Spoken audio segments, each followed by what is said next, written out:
Hey, I'm Olivia. I'm Regan. And you're listening to Soarin Around WDW.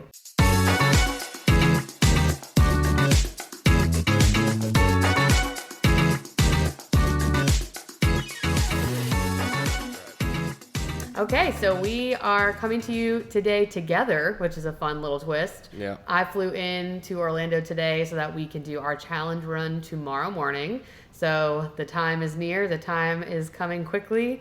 But we wanted to go ahead and record this week's episode, and then after our run, we will give a run update. But today we've got some Parks of the Past, the fourth installment Animal Kingdom, with some news, and we also want to do a little bit of a challenge run, pre-run update. So starting with the news, there were a couple of larger pieces of news, I would say, this week. One of them being that on November 30th, there was a hit and run in Fort Wilderness, and this just recently came out that they were looking for the people involved. So a vehicle hit a golf cart full of family members, passengers, and sent one to the ICU with potential brain bleed. I couldn't find an update on this today, so hopefully that person is alive and well and doing okay. Yeah, but it's now been over a week. It's been over a week. So, but the last thing I found was not anything super recently in the last couple days. So yeah, terrible. Hopefully whoever is responsible is found, and hopefully everybody in the family in the golf cart is okay. But I guess it happened really late at night, like around midnight, and the car supposedly had pretty significant damage. So just thinking about that family, hoping they're okay. Another big piece of news that they announced kind of out of the blue was that Dinosaur was going to be good to ride through the end of 2025. So it would be closing sometime in 2026, but they didn't specify exactly when. Is that right? Yeah, no, they definitely just said that it was going to be through 2025, which I think was surprising given that they said that, like, as we all know, they said that Tropical America is, like, the entirety of it is going to be done in 2027. Yeah. And so they've already slated Triceratops Spin to close early next year, right? Yeah. It was like around the same time as Big Thunder. Yeah. And I guess that's probably where most of the overhaul is happening, is my guess. And just because Dinosaur is going to be good to ride doesn't mean that they won't start work on, like, the exterior around it, or the like the restaurant next to it. Like, it might literally just be that ride. And again, I think that this will come, because a lot of people are like, oh, there's no way they're going to get Indiana Jones ready in a year. And it's like, I mean, it's going to be the same ride vehicle, the same track, could even be the same movements. They just replace everything around you with Indiana Jones stuff. So I think it always comes down to capacity at Animal Kingdom. Yeah. They don't want to give up a pretty major ride. Section of the park. Yeah. Like Triceratops Spin's not a big capacity ride. Right. So they're not losing a lot there. So I think them just keeping it open for as long as they possibly can is just a strategy move, given that Animal Kingdom is already really, really light on attractions to begin with. Yeah. Not to mention, like, It's Tough to Be a Bug has to be closing soon. Any day. Yeah, they actually haven't said. We're going to be there first thing tomorrow, so I'm curious if they'll have any kind of information. We're waiting in line outside the park. Maybe we can try to find something out. But yeah, I haven't heard a final day for that necessarily. But I've heard they usually announce these things like about a month before, like the date. Like, it will be closed on X date, like kind of like they did with the Lightning McQueen. Yeah. Within a month. The same thing with so. Splash Mountain. So yeah, that I have a feeling that day is coming to an end real soon here for Animal Kingdom. For It's Tough to Be a Bug. Yeah, I think because that's something that'll probably be quicker to replace. So yeah, getting Zootopia open by summer 2025 has got to be a goal, maybe. I haven't seen a date for that. I don't really pay attention to that show, to be honest. I completely forgot it was happening until I saw somebody asking about it. I'm excited about the Zootopia show. I mean, It's Tough to Be a Bug I haven't gone on in a very, very long time. Yeah. So shows are just not really super my thing. But anyway, yeah. So Dinosaur for a whole year. You got a year. Disney warned you. It literally could be January of 26. We don't know. Yeah. But I assume it will be not very long after 2026 begins. Yep. So looking forward to hitting that one for the last time, probably tomorrow. And then permit update for the Rivers of America. We saw something that they gave Disney like a very short window to fix the permit. Yeah, this was on Tuesday. And they said 10 days. Is that right? Right. So this was December 3rd. So 5 days ago from today, from recording this, that they said you have 10 days to I think it was like adjust the permits to what the city or the state had asked for. Yeah. And if they didn't, they were going to deny it altogether.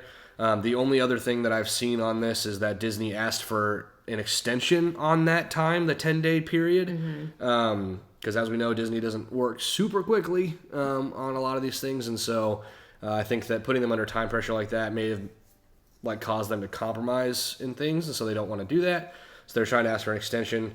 And I've not seen anything since that extension. So now, technically, they have 5 days from what we've seen to fix those permits, or the state is going to, or state, county, whatever, is going to deny the permit files. And this is for the Rivers of America, like the Cars Land area. And Villains, technically. And part of the Villains Land as well.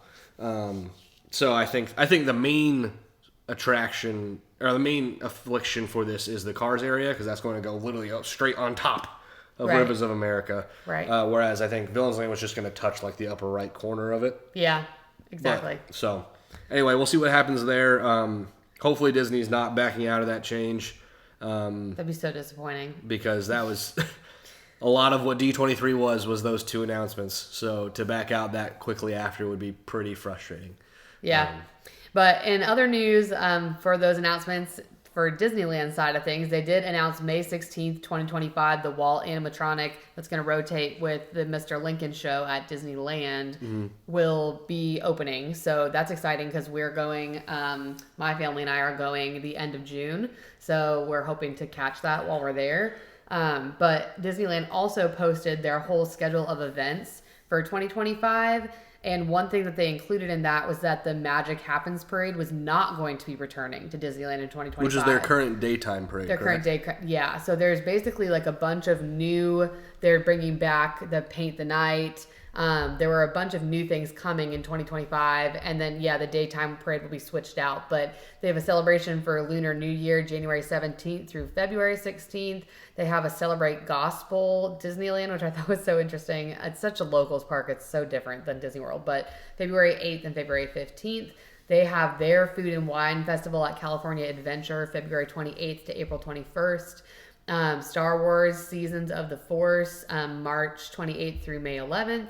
The 70th anniversary celebration, May 16th. It just says through the summer 2026. So like basically a year. That's kind of what the 50th was here. Yeah, so I'm excited that we'll be there for that. That'll be going while we're there. Halloween time, August 22nd through October 21st. I did drop all the dates for that as well. 31st? Oh, 31st, sorry. Okay. And then Coco, the Plaza de la Familia, August 22nd through November 2nd. So that makes me wonder if they're like trying to push their Coco ride like super fast, or that just is interesting. I don't know if they had that before, but I was like, ooh. Where is that at DCA, or is that at... It doesn't say actually which one specifically. Because like it could just be a mixture of like, it could just be like another Halloween thing, Day of the Dead. The Dia de los Muertos. Okay. And then the holidays begin here November 14th through January 7th. They also have Sweethearts Night. They're bringing back 90s Night. I wish I could go to that so badly. Star Wars Night, and they have Pride Night as well as Oogie Boogie Bash dates. So they've got a ton of stuff on this calendar. One thing I noticed that was missing that I thought would be announced for when we would be there is Pixar. They did not announce anything about how they do that whole Pixar Fest usually at DCA. Oh. So I was kind of disappointed by that. I don't know if that is usually announced with all this stuff or not. If you're a California person, which a lot of our listeners actually are, let us know, because I was looking forward to Pixar Fest potentially, and that was not on this list. I mean, that seems like that's like... would be on their whole plan for the year. So. Which, I mean, we're there for the 70th. Like, that's going to be cool. There's definitely cool things. Is Pixar Fest usually at DCA exclusively? Yes, and it's usually in June. But there were DCA things on here. That's why I was like, like the Food and Wine Festival and stuff. Yeah. So maybe they're not doing it. But I don't know. If anyone's heard anything about that, let us know. But yeah, so that is a wrap up of the news that we had for this week. So we're going to get into our content and then do a little pre-challenge run update for y'all who have been following along. But starting with Animal Kingdom, so our last park for the Parks of the Past series. This one was definitely not as long because there have been a lot of changes. Actually, when I was reading, I was like, oh, okay, didn't remember that, didn't know that. But it's not changed as much. There's just not as much there to change. So It just hasn't been as much as the other parks, so it's a pretty short list. But Disney Animal Kingdom theme park is obviously a zoological theme park at Walt Disney World. It is really more owned through its experiences division, and it's actually the largest theme park in the world. So really? It's 580 acres. What's the second biggest? Do you know? No. In the world, I did not look. It's got to be. I don't know. That's interesting because I wonder if the next biggest is like close. Maybe. You know. But yeah, this is 580 acres. The park opened on Earth Day, which was April 22nd, 1998. And at the time was obviously the fourth theme park built at the resort. It's dedicated and themed around natural environment, animal conservation, and this was a philosophy once pioneered by Walt Disney himself. Walt Disney always kind of talked about wanting live animals in the theme parks, and that's kind of where they ended up switching to animatronics just because they wanted to do it in a proper way so the animals were taken care of. It wasn't that they were inserted into dangerous situations for the animals themselves, but also for park guests. So they wanted to always do something where live animals could be involved and also help support animal efforts, conservation efforts. So they also have a lot more eco-friendly pieces in Animal Kingdom. If you've been there, you've probably noticed that they don't have lids or straws. They use biodegradable paper straws, and there's also no balloons at this park. It is accredited by the Association of Zoos and Aquariums, as well as the World Association of Zoos and Aquariums. So they meet or exceed the standards in education, conservation, and research. Also, something I never thought about, I don't know if you realize this, the restrooms at Animal Kingdom all have doors at their entrances. Do you know why? So animals can't get in? Yeah, so if an animal escapes, they can be a place to shelter inside. Isn't that crazy? That makes sense. I've never thought about it though, and I was like, oh yeah, they do have doors. Like everywhere else is just open. You walk in. Yeah, I've never thought about I've never thought about the fact that you just walk in and walk out of the others. Yeah. I guess I always thought there was doors in my head. Yeah, no. There's a doorway. It's just interesting. Okay. Yeah. So that was something that I never really thought about, but then was like, oh yeah, that's true. So Disney began planning this park shortly after the opening of Disney MGM Studios at the time in 1989, and Animal Kingdom was the brainchild of which Imagineer? Is it Jim Scholl? No, Joe Rohde. Joe Rohde. This was his big project. Right. He's featured a lot on the Disney Plus. Yeah. Yeah. For Everest. Yeah. Yeah. Mm-hmm. Okay. So this was kind of his little baby. He was the brain child, the brain operator for this, the Imagineer. So when presenting the idea of this new animal theme park, he brought a 400-pound Bengal tiger into the meeting, and that was where, at the time, this Disney CEO was Michael Eisner. So try to make a point and make an impression with this live animal. And it was originally supposed to be called Disney's Wild Animal Kingdom. They announced the plans for the construction of the park in 1995, and it was estimated to cost around $600 to $800 million. They actually brought people from and went to different places in Africa and Asia to study the landscapes and the wildlife. And in 1996, construction went to begin for the animal holding facilities. Then they put in all the trees, shrubs, grasses to design Africa, Asia, etc. And the Imagineers, this is another cool thing that they do a lot, which I really love. They collected seeds from 37 countries to be used to plant the plants and grasses in the park. I love that. All that kind of stuff that they do where they bring it all together. Yeah, like Shanghai Pirates. Yeah, Shanghai Pirates is always my favorite example of that. Like the water from everywhere. Very, very cool. So Joe Rohde, true and true, through and through. The landscaping efforts included spreading 4 million cubic yards of dirt, planting 40,000 mature trees, and then also making artificial baobab trees, constructing 60 miles of underground utilities, various waterways. Wait, so they have tunnels too? I don't know if they mean utilities just like underground wires and stuff. Right. That makes more sense. I don't think there's utility. Yeah. Only Magic Kingdom has that, correct? I believe so. Okay. I thought Someone so too. correct us if we're wrong. I think it's just Magic Kingdom. And then many buildings contained thatched roofs that were actually assembled by Zulu workers in South Africa. So like they did a lot to make this legitimate. Yeah, that's so cool. Which is really cool. So parts of the park were meant to have like an aged appearance. Like you'll notice there are some potholes in the roads, or like the buildings look more worn. That's intentional. Like some of the boats look like they're like dented or rusty. That's all like part of the facade of the park. So most of the park's animals were acquired in 1997 during the fall. Then they had to be quarantined in a holding facility in northern Florida for observation to make sure they were healthy, make sure they, made the trek okay over with no issues. And they hired staff from over 69 different zoos around the United States to care for all the animals. So on opening day, the park opened on Earth Day, like we mentioned earlier, and several marketing events were there. ABC had this 2-hour special about the making of Animal Kingdom as part of the Wonderful World of Disney, and Eisner and Disney Vice Chairman Roy Disney hosted an opening day party for 14,000 corporate partners, which included celebrities like Michael J. Fox, Drew Carey, Stevie Wonder, David Copperfield, and Jane Goodall, which is really cool. I do remember seeing. It's so funny, like, because of when it opened. Yeah. Like, all those names are, like, recognizable to us. Yeah. Versus, like, if they had a list of those people in Hollywood or in... Yeah, they probably wouldn't like in Epcot, we would have been like, who are those people? Yeah, exactly. And they did broadcasts, like live broadcasts of Good Morning America, live with Regis and Kelly, The Today Show, and they all aired live from the park on that day. So in 2011 is when things changed for the park, when they announced the Pandora expansion and worked closely with James Cameron, which we'll talk a little bit more about in our Animal Kingdom Present episode when we do the next set of episodes.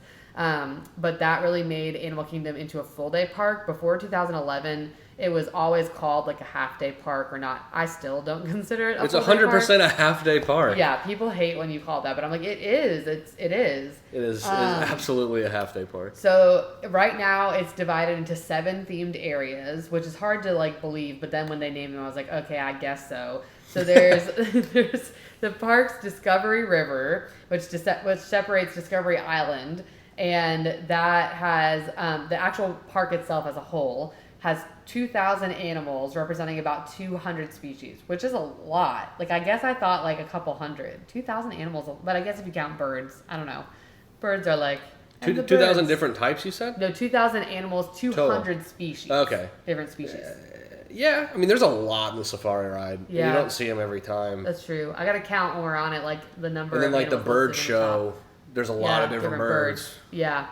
So the 7 themed areas are the Oasis, Discovery Island, Pandora, which wasn't there on opening day, obviously, it was called something else, which we'll talk about, Africa, Rafiki's Planet Watch, Asia, and Dinoland.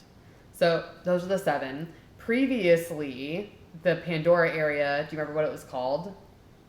We rarely went back there.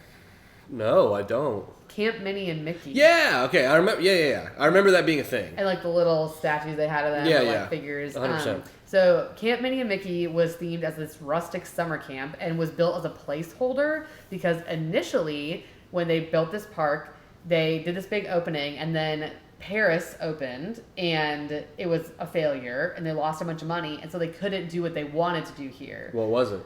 It was going to be called Beastly Kingdom.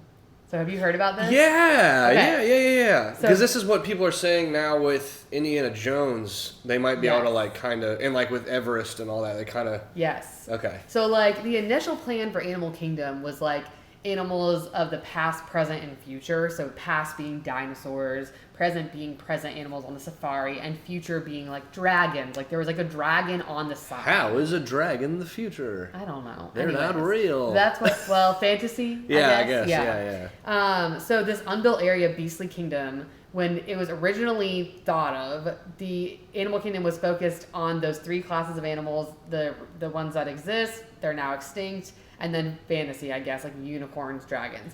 So people actually thought that the original plan for Beastly Kingdom, they had announced this vision of this dragon roller coaster. And this is where I was like, oh, this is interesting. So they could either do Beastly Kingdom or Dinoland. They decided to do Dinoland because they had the movie Dinosaur coming out. So they were like, we're going to do Dinoland because of Dinosaur. Well, so then they decided to put a hold on Beastly Kingdom, saying, once we get money, we will do Beastly Kingdom. Well, after Disney decided to pause on Beastly Kingdom, Universal bought some of the Disney Imagineering people over. So they bought them out, brought them to Universal, and they made the Dueling plan Dragons. for Dueling Dragons. Whoa! Yes. I did not know any of this. I was like, oh my gosh, like that could have been at Animal Kingdom. That would have been a game changer for that park. Yeah, that so definitely, the whole wow. Lost Continent land at Universal, and that opened then 1 year after Animal Kingdom. This is all according to Theme Park Wait, Insider. IOA opened or just that area? No, that area. Okay. That area. Yeah. Well, no. IOA opened 1 year after, and that land was part of the original IOA concept. But yeah, the land sucks now. There's nothing there. Right. Well, except now a it's restaurant. like Harry Potter. Yeah. It's like No, Lost Continent still exists.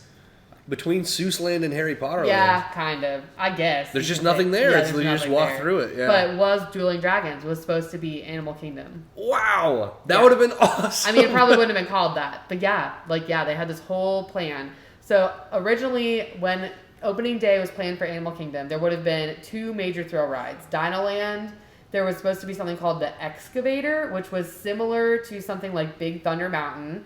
Sounds kind of like the Donkey Kong coaster, but probably not as cool as what's going into Epic Universe. So something that like the mines. I saw footage of that ride and I'm not super impressed. Oh, don't tell me that. Oh, I'm looking forward to that one.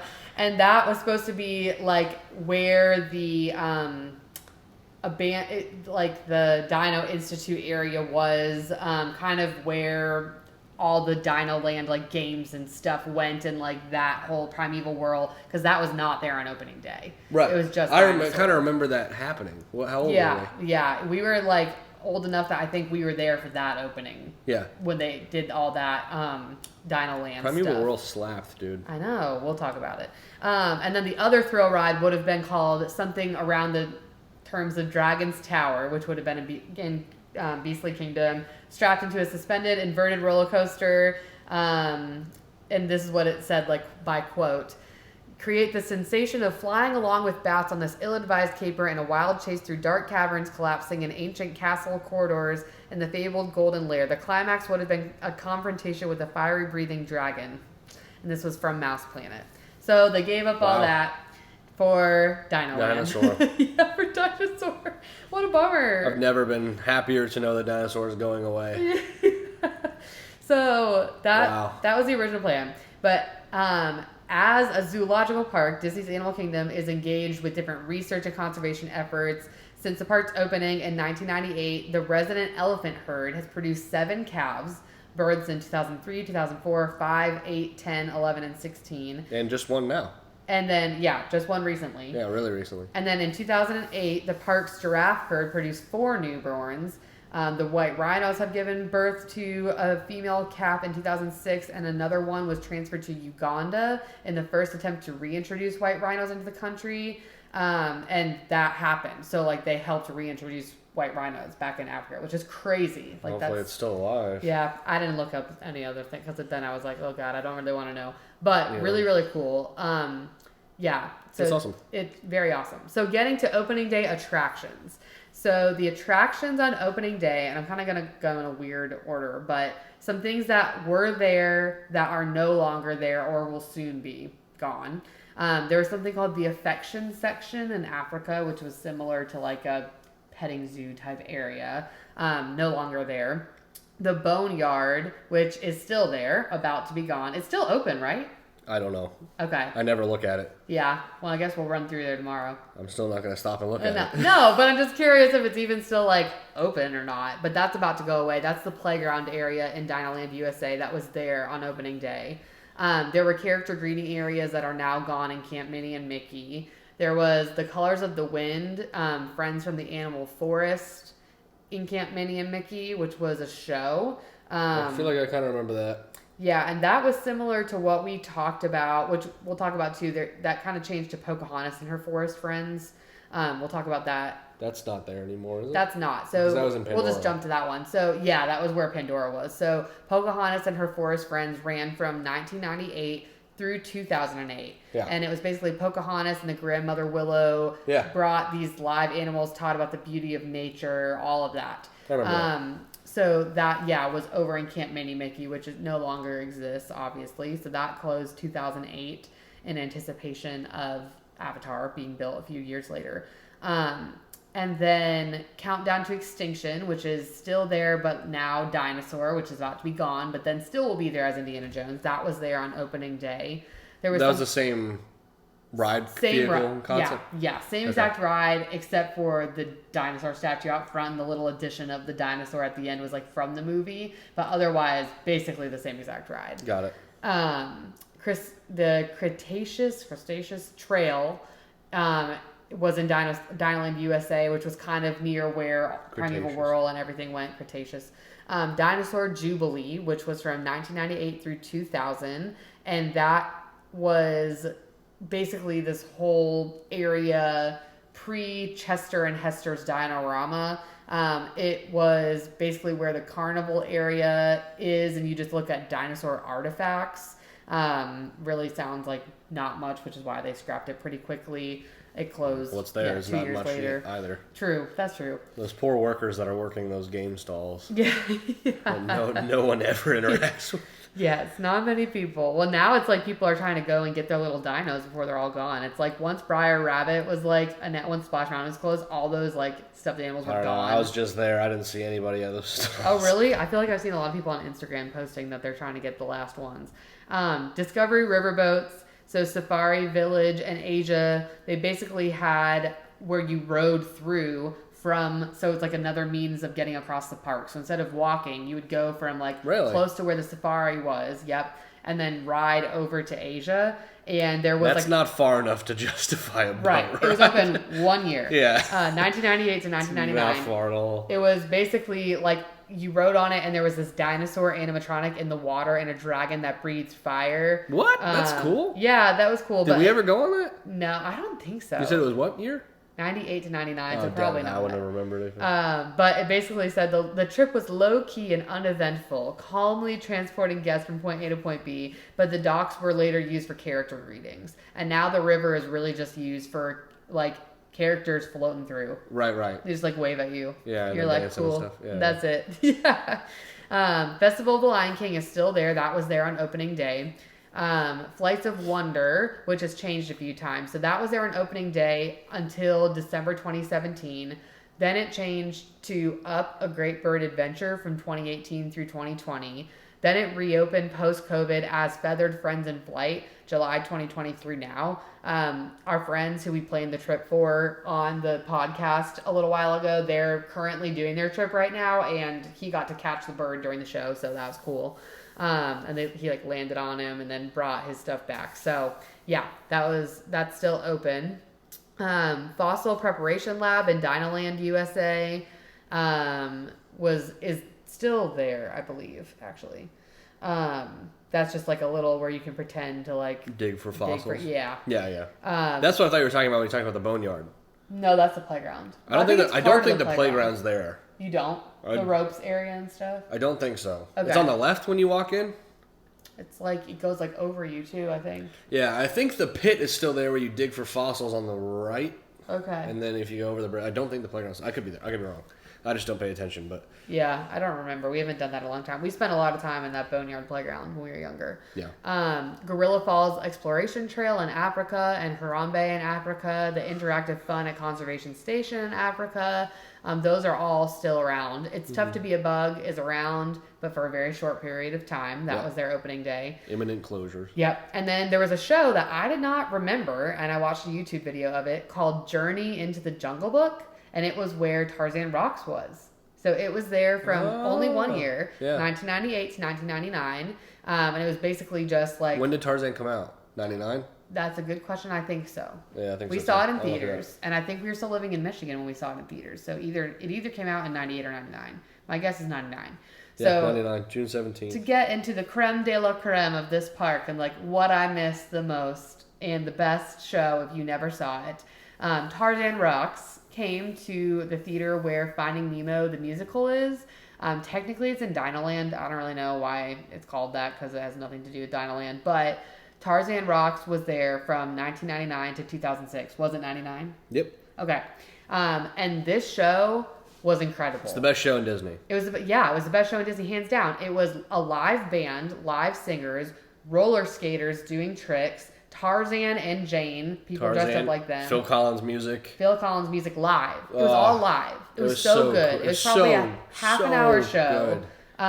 And the tricks that the skaters did were amazing. They were interactive. They were acting like monkeys the whole show. And then Tarzan and Jane did this whole like acrobatic stuff. With the Phil Collins music. Yes, like all this was accompanied by the Tarzan soundtrack. Which is like one of the best, if not the best, ever Disney soundtracks ever. I've seen this meme where it's like Phil Collins didn't have to go that hard for Tarzan, but he did, like for us.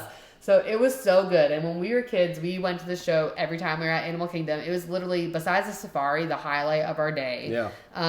And we often got to be the kids who announced the show. So they used to have where they'd pick a set of kids, and we pretty much knew where to sit to get picked. It was like the front row of the second section up. So like you didn't want to sit right in the front. You want to sit the second section, but like in close to the aisle basically.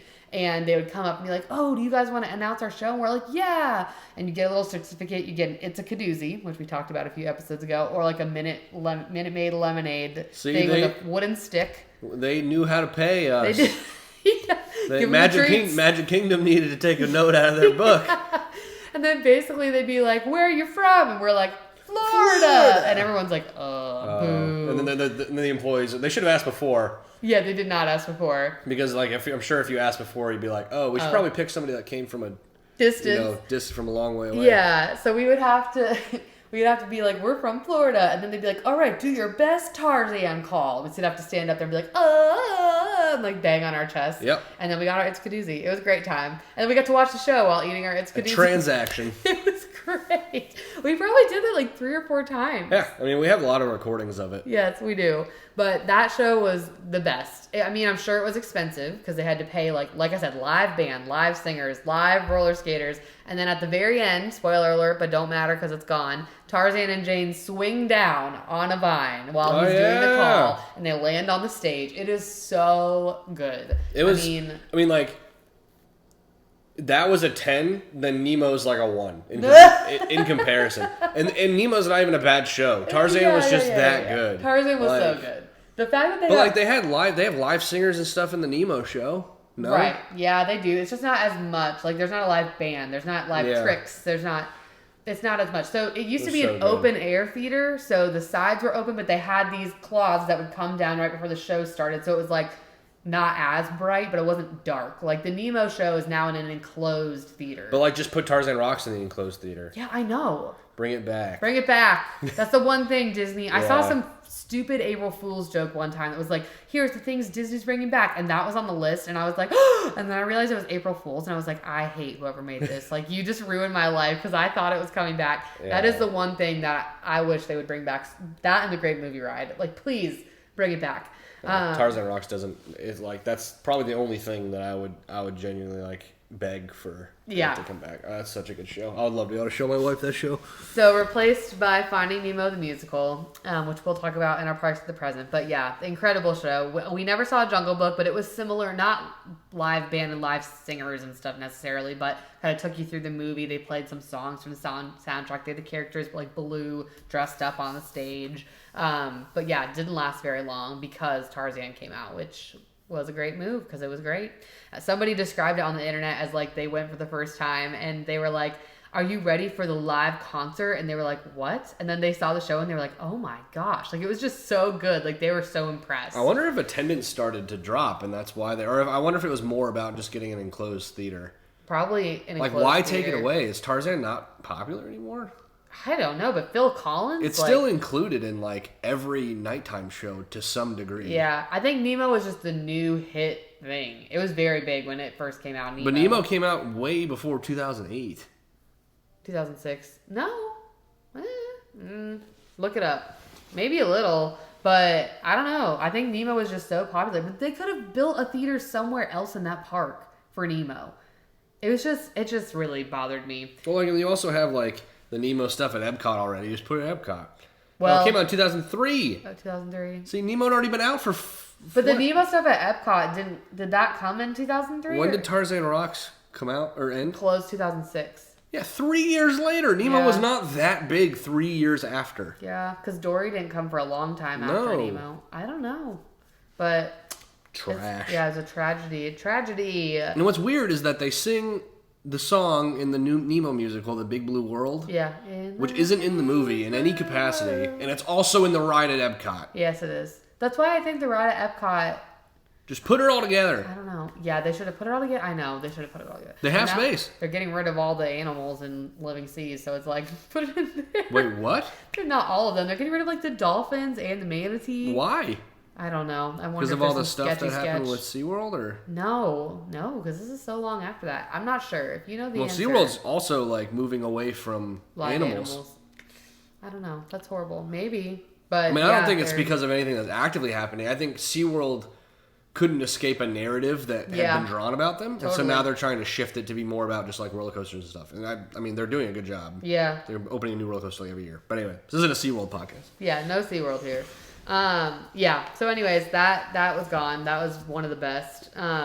Kilimanjaro Safaris, that's still there. That was their opening day. But it was different. It was different because they had Little Red. Red. If you didn't listen to our episode with our cousin, that's okay. If you did, God bless you, because the audio on that one is straight trash. Audio quality sucked. But that was our Hurricane Milton episode because our cousin came and evacuated up to North Carolina, and we got to talk about all the things, and Regan did not remember Little Red. So if you remember Little Red, let us know. But it is real. It is real. They sent me the video after that episode. It is very real. It's real. And like as I watched it, I was like, oh yeah. And then I was just on the Kilimanjaro Safaris like a couple days ago, and I was like remembering like where the things would happen and the scenes and stuff, and I was like, okay, yeah, this was a thing. I wish it kind of was a thing. I feel like it would make it go by faster because it's a long ride. Oh, I love that ride. I still think it's one of the best rides. It's just so cool, the animals, and you see different stuff every single time. I really love it. So the safari's still there. We'll talk about that in the present episode. But yes, the past version with Little Red is no more. There also was something called Look Backstage Africa, which is now basically just behind the scenes tour. The wildlife trek thing. The actual like behind the scenes tour that Mom and I did, where you pay and you do like you get a meal. We'll and you go over the safari. Yeah. And the rope bridge and stuff. Yeah, isn't it called the wildlife trek? Maybe. Through Africa? But it wasn't quite like that. It was basically just like more behind the scenes. It was free. Like, look backstage when the park opened. You didn't like walk above the crocodiles and stuff? No, not yet. That came later. Emmett Bear did that for Barry's birthday, I think, one year, and they said it was really, really cool. It was really cool. Yeah, we'll talk about that in another episode, like backstage stuff. But that used to be like something you could just do at the park on opening day. And then Primeval Whirl was another one that closed in Dinoland from 2002.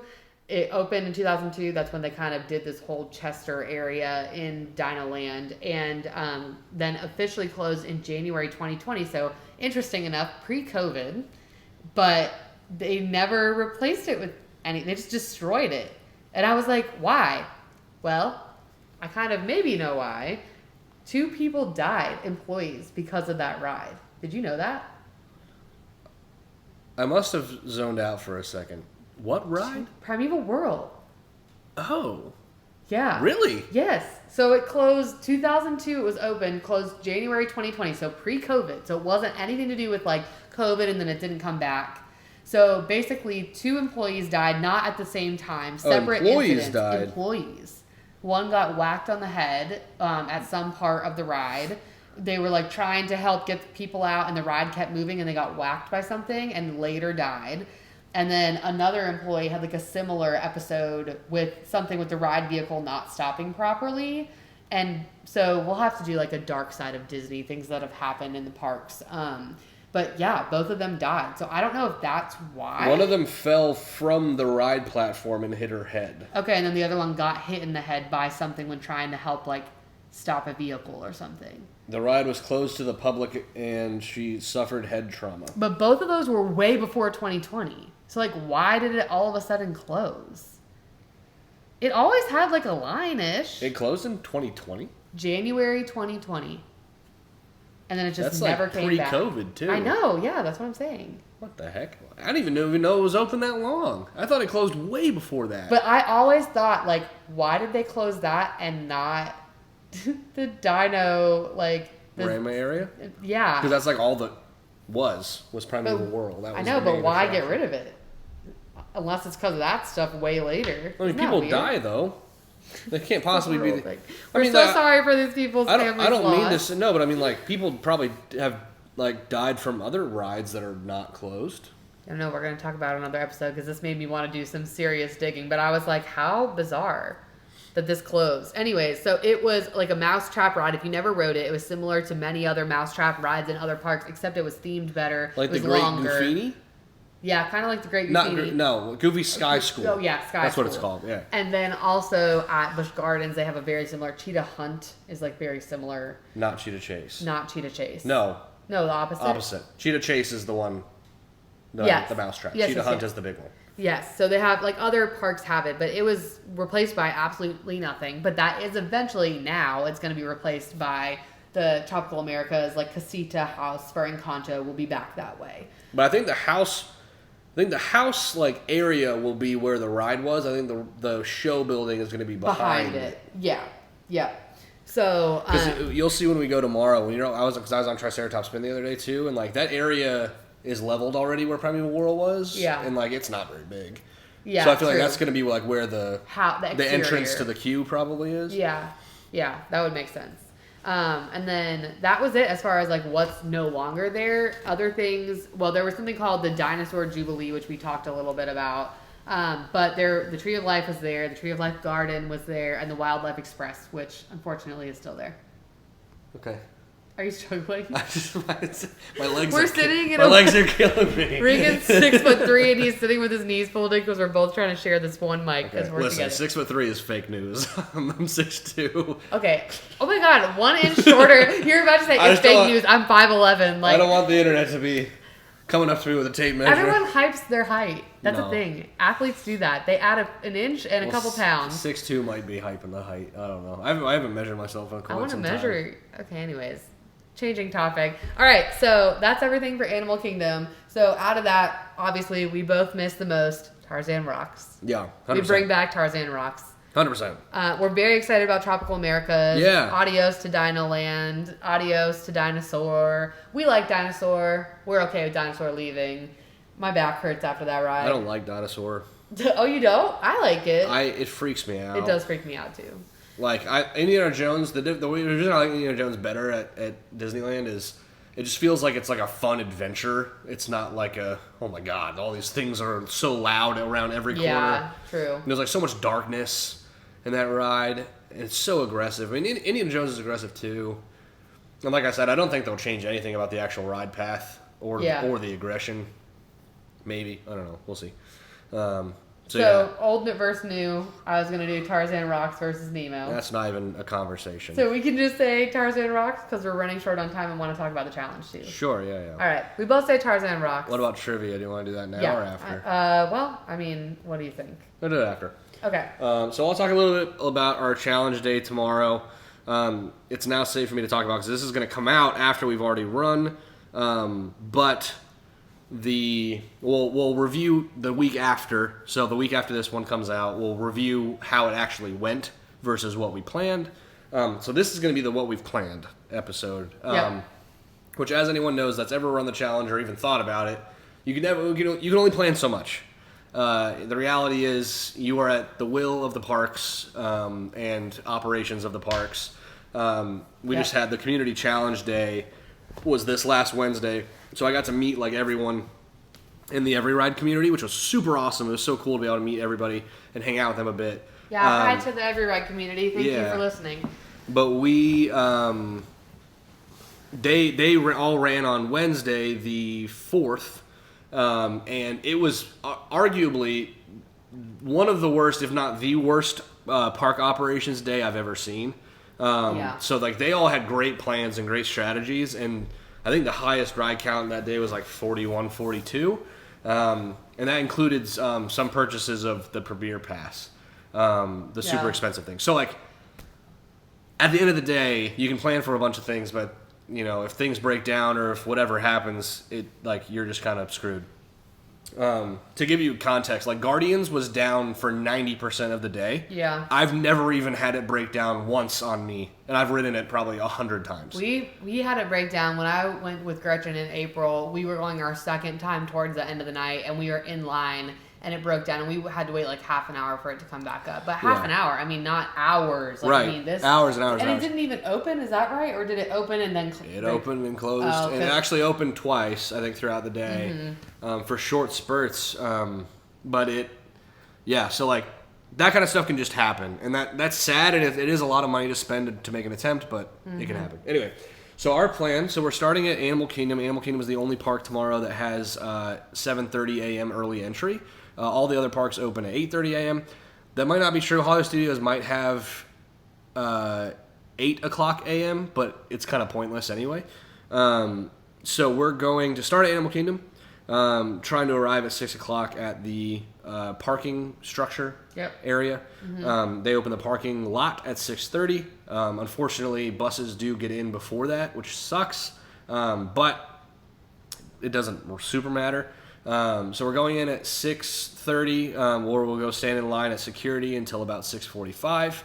At 6:45, we'll go through security up to the turnstiles. Then they usually open the park a little bit after 7, maybe 7:05, maybe 7:10. And then we book it over to the bridge to wait for Pandora. So we're going to be rope dropping Flight of Passage, and then going right off of Flight of Passage onto Navi River Journey. And then we're going to bolt to the car, because when you have an hour between rope drops, there is potential for you to do Pandora and then still make it to another park for another rope drop. Now, I tried this in September for Epcot, but Epcot rope drops about 10 minutes early. So everyone got in line for Frozen far before we were able to get there. The difference is... You also are coming from the front of the park. I was also coming from the front of the park, not the International Gateway. Yeah. I don't know if the International Gateway is faster for Frozen. I don't know. Fair. Because you're going from a different area. But still, regardless, we waited about 40 minutes for Frozen. It kind of just bombed the plan right away. This time, we are going to be going for a second rope drop at Magic Kingdom.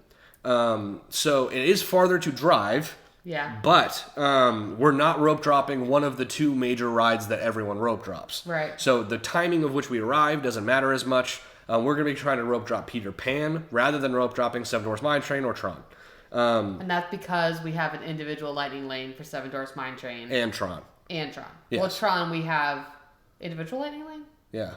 For both. Okay. For both. Yeah, that's right. Okay. I'm trying to keep up. The plan has changed many a time. Many so times. Olivia can't keep...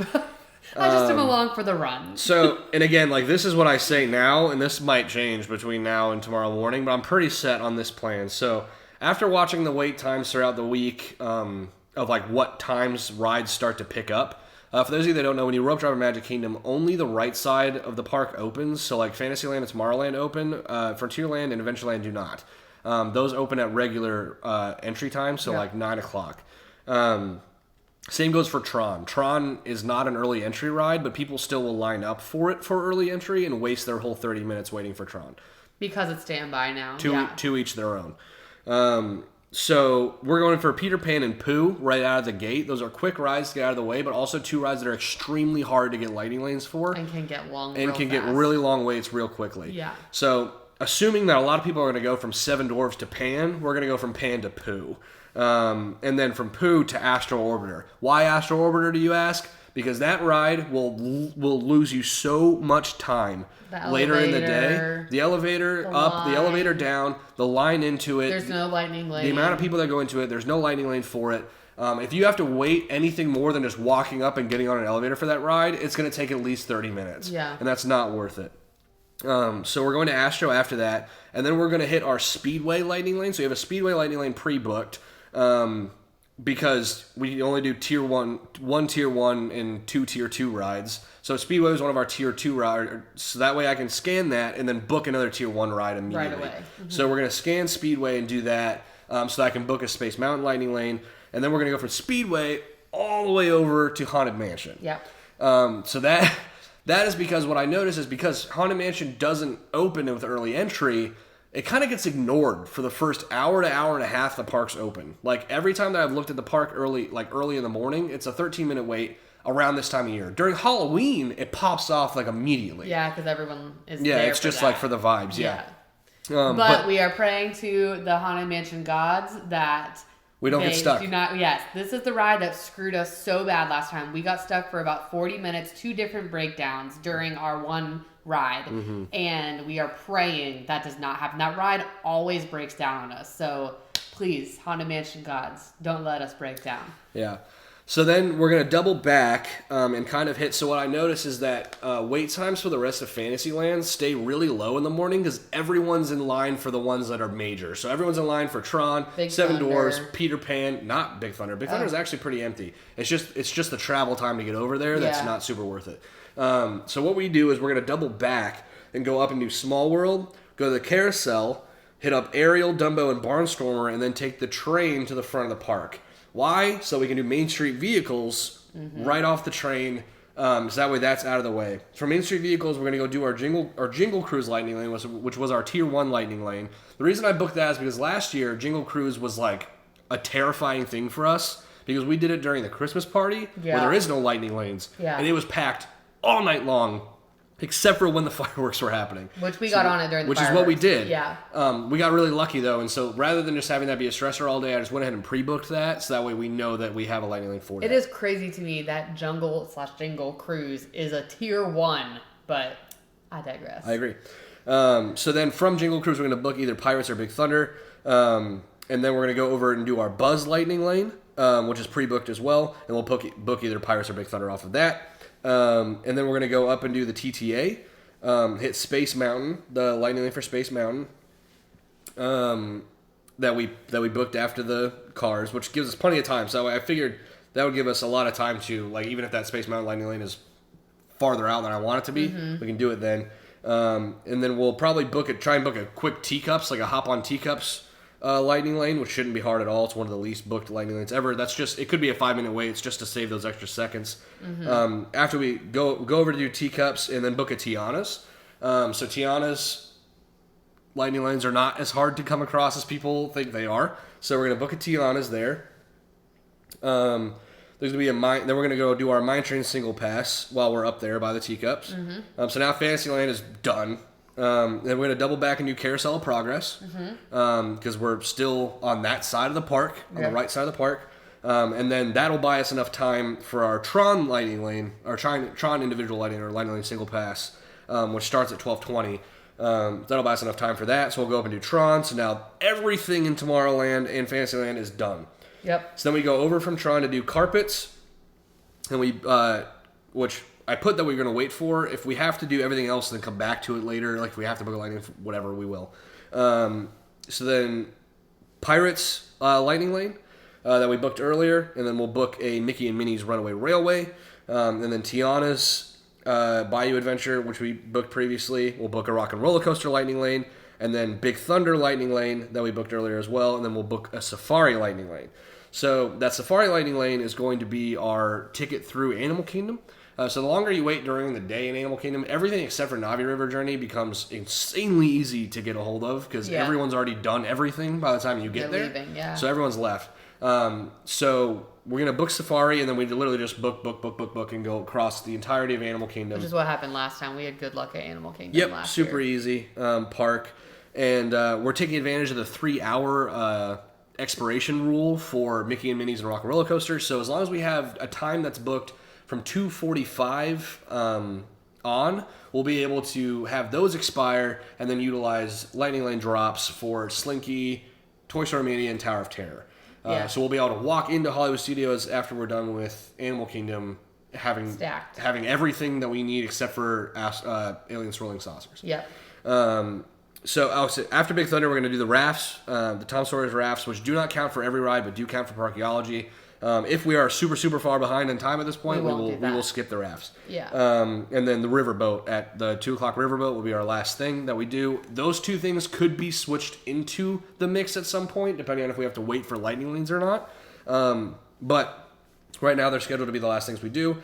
Then we'll bail out of Animal Kingdom or bail out of Magic Kingdom, hopefully arriving at Animal Kingdom by 2:45, which we'll do the safari. Then we'll book a Cali, do the Wildlife Express while we're over there. Do the Cali, book Everest, do Everest, book Dinosaur, do Triceratops Spin, and then do Dinosaur, and then fish for whichever of the 3 things we didn't get in the drop for Hollywood Studios, we fish for that.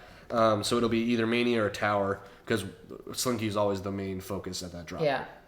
It'll probably be Tower based on the stuff that I've seen today. Yeah. Because Mania seems to be really hard to get. Yeah, Mania's been... Yeah, so we'll be trying to get Tower there. So then we're walking into Hollywood Studios. Like I said, we already have Rock and Roller Coaster, hopefully Tower of Terror booked. Mickey and Minnie's. So it'll be Rock and Roller Coaster, Tower of Terror, Mickey and Minnie's. Rockin' and Mickey will have already expired, and we've already booked over them, so we can't book other ones. But after Tower of Terror, we'll try and book in Aliens Rolling Saucers.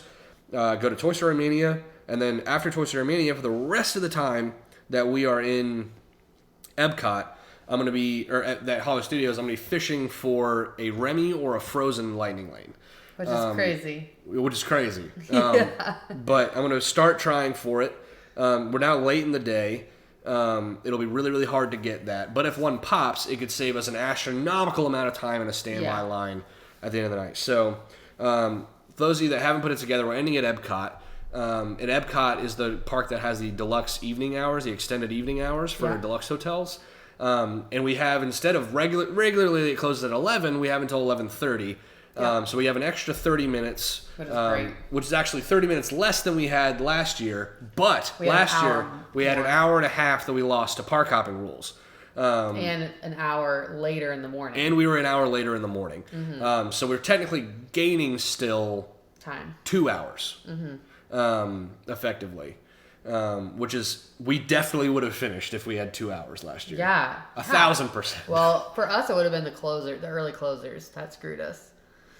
Oh, right. But we weren't trying to do that. Right. We definitely would have finished what we were trying to finish. Yes. Yeah. For sure. With 2 hours. Yeah, with an hour. 100%. So, going through, we're going to be doing Falcon Single Rider, like Millennium Falcon Single Rider, Rise Single Rider, which is going to be probably our biggest time sink of the day, I think. Maybe Frozen. Maybe, or Frozen or Remy's, depending on what time we get into Epcot. So, and then Star Tours right after. And then, so we're going to try and walk into Epcot with either Remy or Frozen or both. And then Soarin' for our third one. The important thing to note for Epcot is that Remy now has a single rider line. That single rider line closes at 8 p.m. So our goal is to get to Epcot before 8 p.m. and get to Remy's before 8 p.m. Yeah. Which could mean for a very long run from the parking lot to Remy's. Yes. My God. It is a 1.1 mile run. From the parking lot to Remy's. At the end of the day. So when our legs are already shot. After we've already run. So, because right now I have us slated to be leaving or arriving at Epcot at 7:45. So we have to run and get there before 8. Before 8. That's if everything goes perfectly. That's if everything goes perfectly. And if we miss it, we miss it. Hopefully we still will be able to use lightning lanes until 9:30. So if we have a lightning lane, great. We don't have to worry about that. Yeah. If not, it might have to be our last ride of the night. Might have to be, which sucks because I really want it to be Guardians. So Spaceship Earth. We'd walk in and do Spaceship Earth right away if we weren't going straight to Remy's. Right. And then we would do Figment in the Land because both of those rides close at 9:30 when the regular part closes. Then we do Soarin' while we're there because we're there. Then we go over and do the Remy Lightning Lane was my goal because we're on the right side of the park, so going up to Remy's would make sense there. And then Frozen,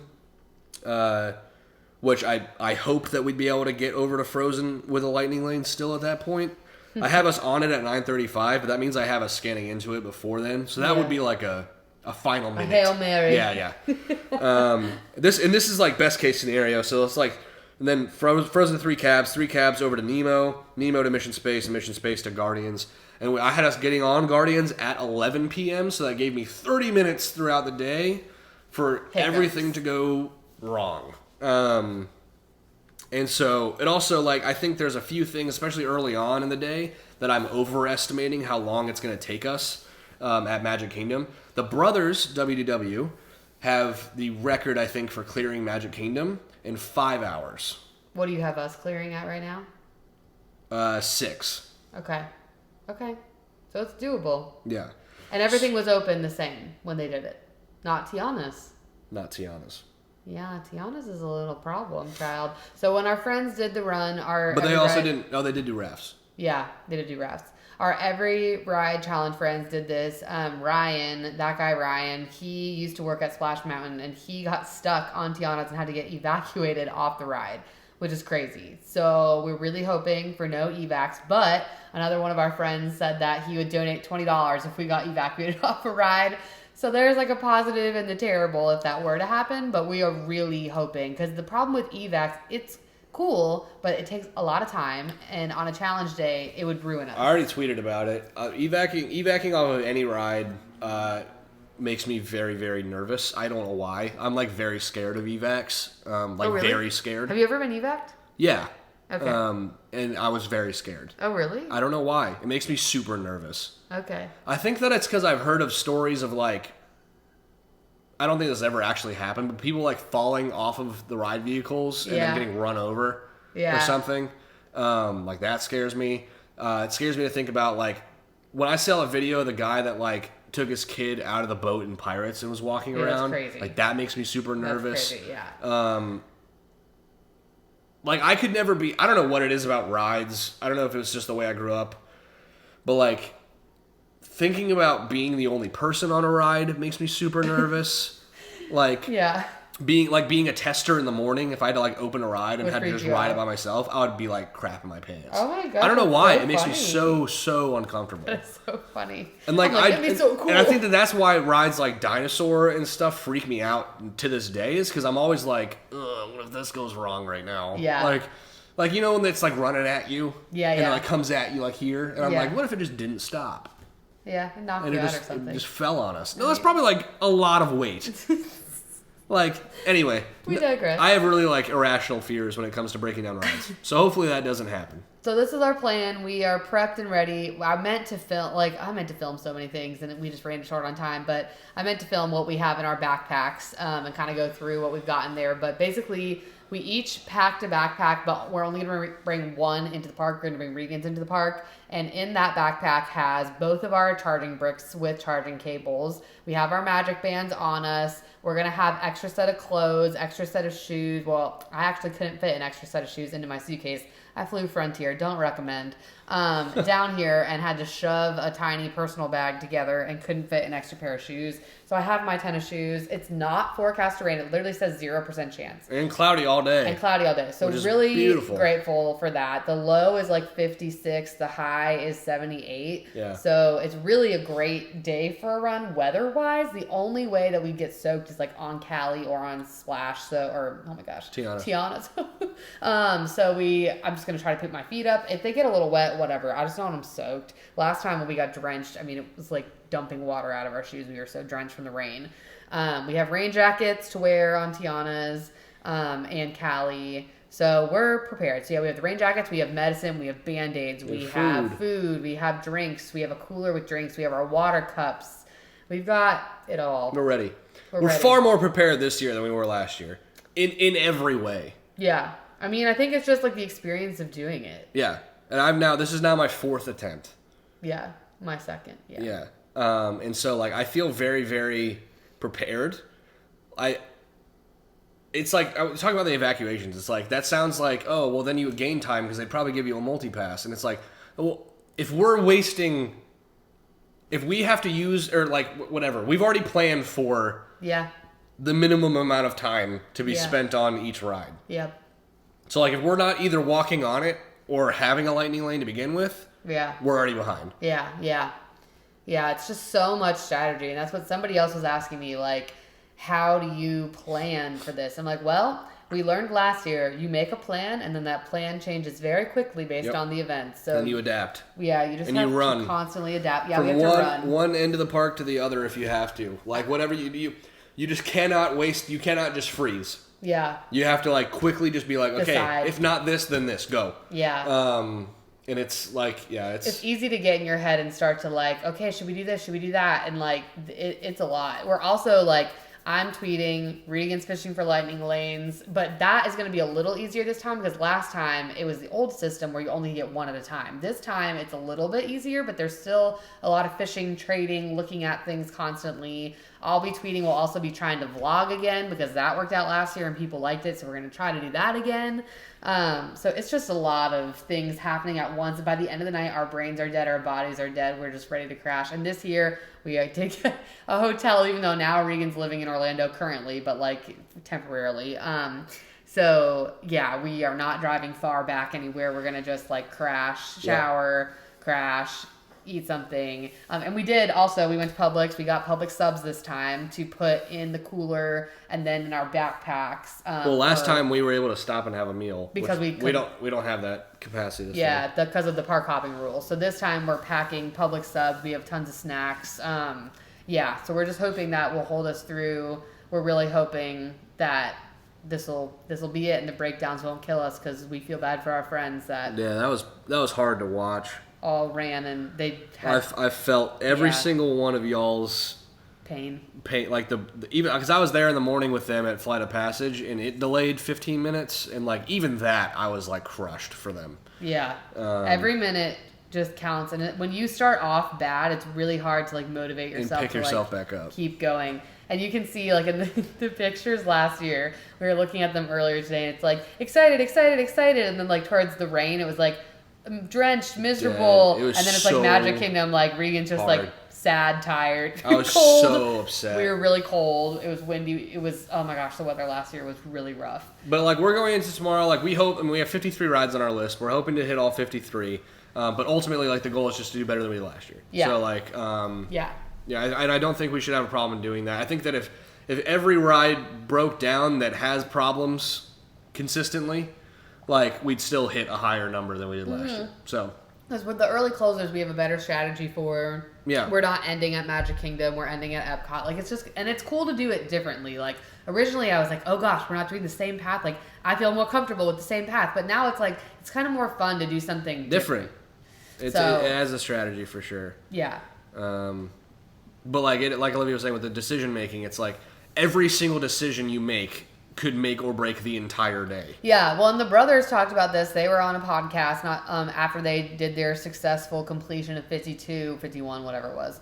52 twice in 1 week. 52 twice in 2, that's absolute legends. Crazy. But they were on a podcast and they literally said every minute counts. So running as much as you can, obviously where allowed, wink wink. And then thinking about where you are on the ride vehicle to get off. So like the Dumbo elephant by the exit, the Flight of Passage being towards the bottom, like all these things that you can pick to get out faster. That 2 minutes matters. Like it all matters. So you just have to have that mindset all day long. Whereas last year in the beginning, because of park hopping, we were jogging, running, trying to get it done, but it really didn't matter because we couldn't have left any earlier or gotten into Animal Kingdom any sooner. We were waiting at the gates.